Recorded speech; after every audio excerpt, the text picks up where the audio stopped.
Hi, this is Shadi, and today we're gonna see something completely different. And this is not something I usually do, but this is a great reminder that nobody is invincible.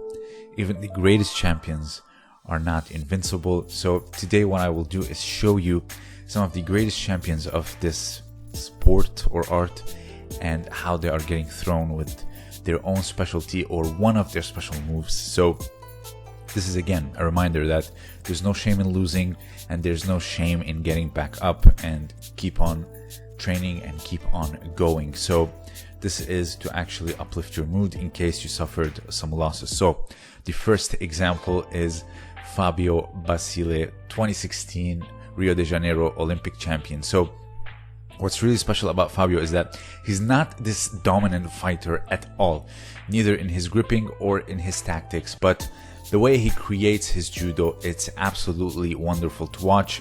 We cannot deny that he has one of the best Deashi Harai that there is. I would say in the future we're gonna be looking back at it and saying that he was truly one of the best at it, because Deashi Harai is a very opportunistic throw. You see people walking to the side and then someone tries to catch it, but Fabio creates it from nothing. Like here, he just resets and creates this beautiful like 1-2 step while he's doing one step and sweeps. It's one of the best I've ever seen, and it's really beautiful. And here you see Hashimoto absolutely bulldozes him with a Deashi Harai, scoring a Wazari Awasete Ippon, and actually wins. Next is Keiji Suzuki. Now, Keiji Suzuki is not an Uchimata Tokuiwaza guy. He's actually far more Ashiguruma. His Tokuiwaza is Ashiguruma, but it was overshadowed by his Uchimata. This is not Haraigoshi, Ashiguruma. So the way he moves his opponents far larger and actually gets them in his Ashiguruma or Uchimata is insane. So here is another example of Ashiguruma. So, but when you do an Uchimata like this, it is no surprise that it's gonna overshadow your Tokuiwaza. Look at the size difference against Winiarowicz of Poland. Let's see it here. 1, 2. Look at the lift and the size difference and the weight difference. And he creates one of the greatest Uchimatas of all time. So, again, like I said, it's one of his best moves. It's not his favorite move, but still, it is great. And here in 2010 against Kamigawa, rotates him to the side, absolutely gets a beautiful lift, and just manages to avoid it. So Kamigawa's Uchimata is like a very classical form, yet he has a different thing with the, I would say, supporting foot. He gets it deep down the back and then lifts his Uchimata. It's very similar to Nage no Kata, as you rotate him to your back and from there you get the lift. But the difference is Kamigawa actually puts his supporting foot backwards so he can get close, so he can get a better lift. So Kamigawa, it's a very love and hate story, because you know he beat Rune, he is the world champion, etc., but he was a disappointment at the London Olympics, unfortunately. So next is Ono Shohei, one of the greatest of all time. He even now still competing, he is considered one of the best of all time.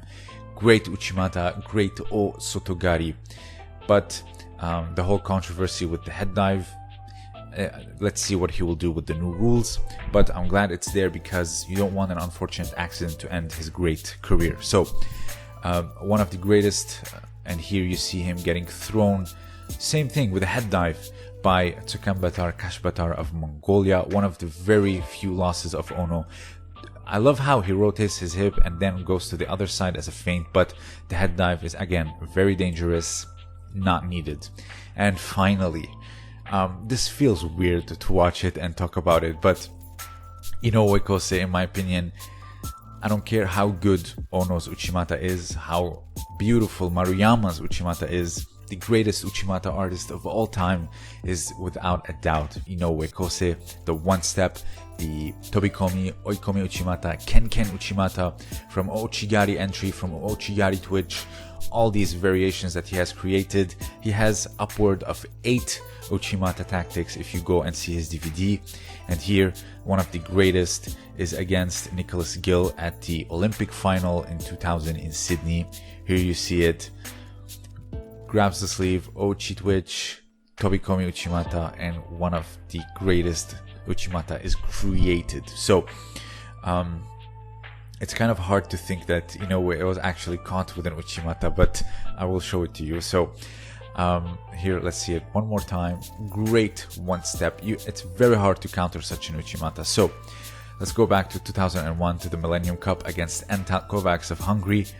Inoue Kosei tries to pin his sleeve, but he actually uses it against him to rotate for a beautiful Uchimata Makikomi. So here, Inoue Kosei, a right-handed, tries to control the sleeve against a right-hander. So it's one of the classical tactics. If you're going in Aiotsu, you actually grab and pin the sleeve so you can dominate their dominant hand. So here, he grabs the sleeve, but actually rotates and uses it against him. It feels very weird to see Inoue Kosei gets just dominated like this, and look at how he just gets back up and stands in his place. It's really strange, but nonetheless, it's a great piece of history. Now, there's a big difference between getting countered and getting thrown by your own special throw. Getting countered is nothing wrong with it. You're being offensive, you're on the attack. They just happen to read you better and they went for the counter. Like here we saw Yohei Takai against Inoue Kosei in the 2008 All Japan. That wasn't his last competition. There was the Fukuoka, which also finishes it with a great Uchimata, but it's not that one. It's actually the Fukuoka, where was the end of an era. He went against Muneta one last time, and then he finishes it with a great Uchimata, as you see here in front of you. So this video, again, is to remind you that nobody is invincible, and if you do suffer from a loss, whether it's a competition, it's open mat, it's against someone in your dojo that it's very hard to beat, there's no shame in losing. There's only shame in quitting, and it's very important to just keep pushing forward and to just go back to the drawing board and study and see what you can do. And trust me, everything that you think you cannot have a solution for, there is a solution for it. You just have to keep going at it. Now, there's a lot of solutions on the internet. There's a lot of solutions on Kodokan, on fighting films, all these platforms that offer very great value in judo. I suggest you go and watch. Now we live in an age where training, it can be done in your bed, looking through footage, looking through instructionals, all that stuff. And just keep in mind that if you keep saying I'll never beat him or I'll never beat her, of course it's never gonna happen. But you have to constantly look for a solution. And if you feel down, if you feel, I don't know, like you want to quit, just remember these great champions were taken down by their own special throw, and yet they continued and dominated the world. So if you have anything else to add, please let me know down below. Also, consider supporting me on Patreon for exclusive content only. I post there about once a week. My main content will always be here on this channel, but your support would be greatly appreciated. This was Shadi, and thank you for listening.